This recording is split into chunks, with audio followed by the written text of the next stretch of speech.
السلام علیکم عزیز طلباء و طالبات، ایک بار پھر ہم حاضر ہیں آپ کی خدمت میں آج کا نیا سبق، نیا ٹاپک لے کر۔ عزیز طلباء و طالبات، جیسا کہ ہم بخوبی جانتے ہیں، یہ کلاس ہماری کمبائن ہوتی ہے کلاس 8ویں 7ویں 6ٹھی کے لیے۔ چونکہ ہم گرامر کر رہے ہیں، یعنی اس میں مضمون نگاری ہے، تو ضروری ہے یہ دوسری کلاسوں تک بھی اگر پہنچ جائے تو 8ویں کے علاوہ تو زیادہ بہتر ہو جاتا ہے۔ تو ہمارا آج کا جو ٹاپک ہے وہ ہے میری پسندیدہ کتاب۔ کہتا ہے ہر انسان کی اپنی پسند ہوتی ہے، مجھے شاعری سے بہت لگاؤ ہے۔ خدا نے سخن فہمی کی صلاحیت بھی بخشی ہے۔ یوں تو شاعری کی کئی قسمیں ہیں، مثلاً غزل ہے، قصیدہ، رباعی، مرثیہ وغیرہ۔ مجھے ان سب میں سے غزل بہت پسند ہے۔ میں نے اکثر غزل گو شعراء کا کلام پڑھا ہے۔ میر غالب، داغ، فانی، درد، سبھی کے کلام کے نمونے نظر سے گزرے ہیں، لیکن جو انفرادیت اور ہمہ گیریت غالب کے کلام میں پائی جاتی ہے، کسی دوسرے شاعر کے کلام میں دیکھنے کو نہیں ملتی۔ اس لیے مجھے دیوان غالب بہت پسند ہے۔ میں بہت شوق سے اس کا مطالعہ کرتا ہوں۔ اس دیوان کی غزلیں کئی بار پڑھ چکا ہوں، لیکن ہر بار پڑھنے میں نیا ہی لطف آتا ہے۔ اس سے غالب کی شاعری کی عظمت ظاہر ہوتی ہے۔ غالب کے کلام کی دلکشی کی وجہ یہ ہے کہ یہ زندگی کے تمام پہلوؤں کا احاطہ کرتا ہے۔ تو عزیز طلباء و طالبات، یہ تو اپنی پسند کی بات ہوتی ہے۔ تو رائٹر جو ہے وہ اس کو شاعری کے بارے میں زیادہ جو ہے لطف اندوز محسوس ہوتا ہے، یعنی کہ اس کو جو لگاؤ جو ہے وہ شاعری کے ساتھ ہے۔ اس لیے اس نے یہاں پر اپنی پسندیدہ کتاب جو ہے وہ شاعری کی کتاب، یعنی کہ دیوان غالب جو غالب کی لکھی ہوئی ہے،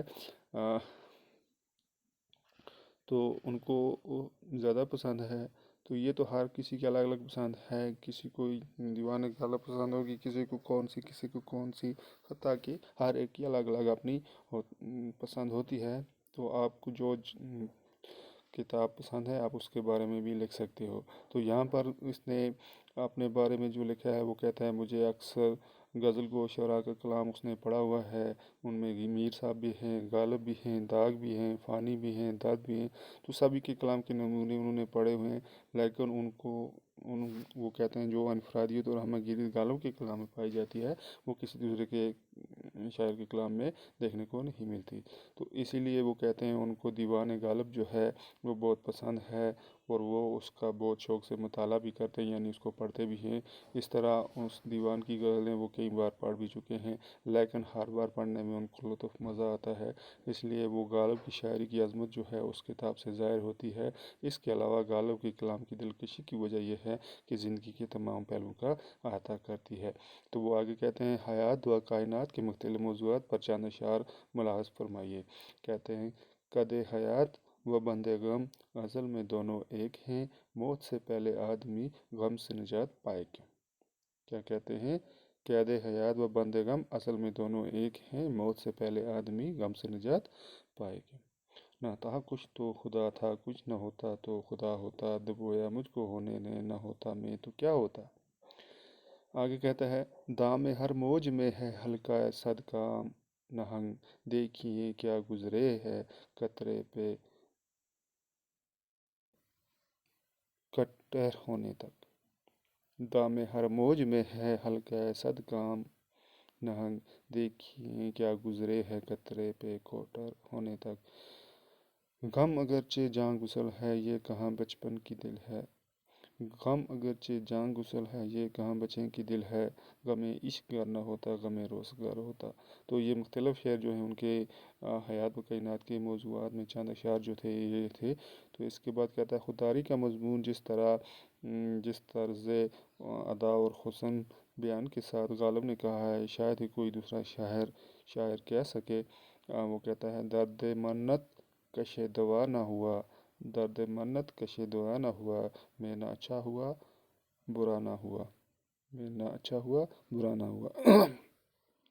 وہ کہتے ہیں غالب کے کلام میں ہر مزاج اور ہر عمر کے مطابق مواد موجود ہے، یعنی کہ ہر عمر کے لیے، چاہے بچپن ہو، بوڑھا ہو، جوان ہو، ہر کسی کے لیے مواد ہے، جس وجہ سے ہر عمر اور ہر مزاج کے لوگ اس کو پڑھتے ہیں۔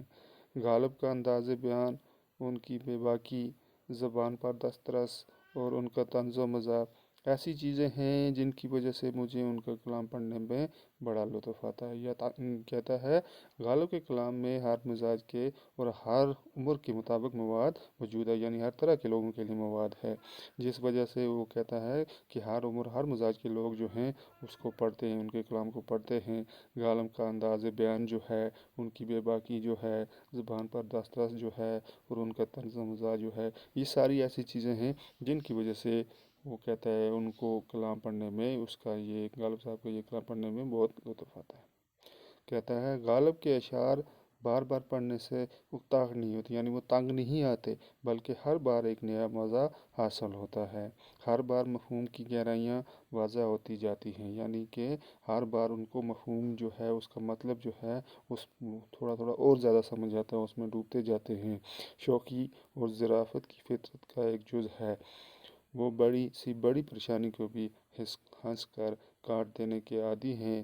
ظرافت میں وہ خود پر بھی ہنستے ہیں، کہتے ہیں کعبہ کس منہ سے جاؤ گے غالب، شرم تم کو مگر نہیں آتی۔ وہ اپنے آپ سے غالب صاحب جو ہیں وہ انہوں نے اس شعر میں کہا ہے کہ کعبہ مطلب تم نے اتنے اتنے اتنے برے کام کیے ہیں تو تمہیں اب مطلب کعبہ کس منہ سے جاؤ گے، یعنی کہ اب کون سا منہ لے کر، یعنی کہ آپ خدا کے حضور میں جاؤ گے، تو یا آپ نے اتنے گناہ کیے ہیں۔ تو وہ آگے کہتا ہے وہ حسن عشق کہ ان ہی مضامین کو ہاتھ لگاتے ہیں جن سے انسانی جذبات، لطافت اور پاکیزگی پیدا ہوتی ہے۔ کہتا ہے وہ حسن اور عشق کے ان ہی مضامین کو ہاتھ لگاتے ہیں جن سے انسانی جذبات میں لطافت اور پاکیزگی پیدا ہوتی ہے۔ وہ کہتا ہے آگے، اس نے شاعری میں ہی کہہ کر دکھایا، جیسے وہ آئے گھر میں ہمارے خدا کی قدرت ہے، کبھی ہم ان کو کبھی اپنے گھر کو دیکھتے ہیں، نیند اس کی ہے، چین اس کا ہے، راتیں اس کی ہیں، جس کے شانے پر تیری زلفیں پریشان ہوں گی۔ تو یہ شاعری کی ایک مطلب حسن و عشق کی شاعری جو ہے اس کی ایک مثال ہے۔ یہاں پر اس نے کہا ہے وہ ہمارے گھر میں آئے، خدا کی قدرت ہے، کبھی ہم ان کو اپنے یعنی کہ وہ اپنے محبوب کو اپنے گھر کے ساتھ تشبیہ دیتے ہیں، کہتے ہیں کہ ہمارا محبوب جو ہے ہمارے گھر سے بھی کتنا خوبصورت ہے کہ ہم پریشانی کے حال میں کبھی اپنے محبوب کو دیکھتے ہیں تو آپ کبھی اپنے گھر کو دیکھتے ہیں۔ اس طرح وہ کہتا ہے نیند بھی اس کی ہے، چین اس کا ہے، راتیں اس کی ہیں، جس کے شانے پر تیری زلفیں پریشان ہوں گی۔ تو آگے کہتا ہے غالب کا کلام ہمیں ماضی پرستی سے روکتا ہے، یعنی کہ ماضی کی جو ہم پوجا کرتے ہیں اس سے ہمیں روکتا ہے، وہ زندگی کی تکلیف پر کرنے کے بجائے ایک حوصلہ عطا کرتا ہے۔ اس طرح غالب نے نئے زمانے اور نئے نظام کی اس وقت تائید کی غالب نے نئے زمانے اور نئے نظام کی اس وقت تائید کی جب لوگ اس پر اعتراض کرنا درست سمجھتے تھے۔ کیا کہتے تھے؟ اعتراض کرنا درست سمجھتے تھے۔ سچی بات تو یہ ہے کہ غالب کی شاعری مجھے زندگی میں آسودگی اور قانونیت کی طرف نہیں لے جاتی، بلکہ ایک لطیف ذہنی خلش اور ایک تجسس اور ایک آزاد نظر انداز کی طرف مائل کرتی ہے۔ تو عزیز طلباء طالبات، یہ تھا ہمارا آج کا ٹاپک، میری پسندیدہ کتاب جس کے بارے میں ہم نے پڑھا۔ تو آج ہم نے پڑھا میرے پسندیدہ کتاب جو کہ غالب کی دیوان غالب تھی۔ اس میں کس طرح کی کیا کیا چیز پائی جاتی، کیا خصوصیت ہے، یہ ساری چیزیں ہم نے اس میں دیکھی ہیں۔ تو آپ اپنے حساب سے کوئی دوسری کتاب بھی لکھ سکتے ہو جو آپ کو اچھے سے پسند ہو، یا کوئی چاہے تو قرآن پاک جو سب سے ہماری اعلیٰ مذہبی کتاب ہے اس کے بارے میں بھی ہم لکھ سکتے ہیں۔ اس میں ہم یہ بتا سکتے ہیں کہ وہ کیسے نازل ہوئی، کس پر نازل ہوئی، جس طرح کہ ہم کہیں گے حضرت محمد صلی اللہ علیہ وسلم پر نازل ہوئی، یہ ہماری بہترین کتاب ہے۔ اس میں انسان کو کس طرح سے ہدایت کے بارے میں بتایا گیا ہے، جنت سے نجات کے بارے میں بتایا گیا ہے، جنت کی خوشخبری دی گئی ہے، یا باقی جو ہے شیطان کے بارے میں بتایا گیا ہے، وہ کیسے مطلب کس طرح سے ذلیل ہو کر خدا کے دربار سے نکلا، یا باقی ہدایت کے بارے میں اس میں لکھا ہے یہ کس طرح سے کیا ہے۔ تو اب جاؤ اس پر بھی، قرآن پاک پر بھی اپنی طرف سے لکھ سکتے ہو۔ تو امید ہے آپ کو اچھی سمجھ آئی ہوگی۔ انشاءاللہ اگلے لیسن میں نئے ٹاپک کے ساتھ پھر سے حاضر ہوں گے۔ تب تک کے لیے اللہ حافظ، والسلام۔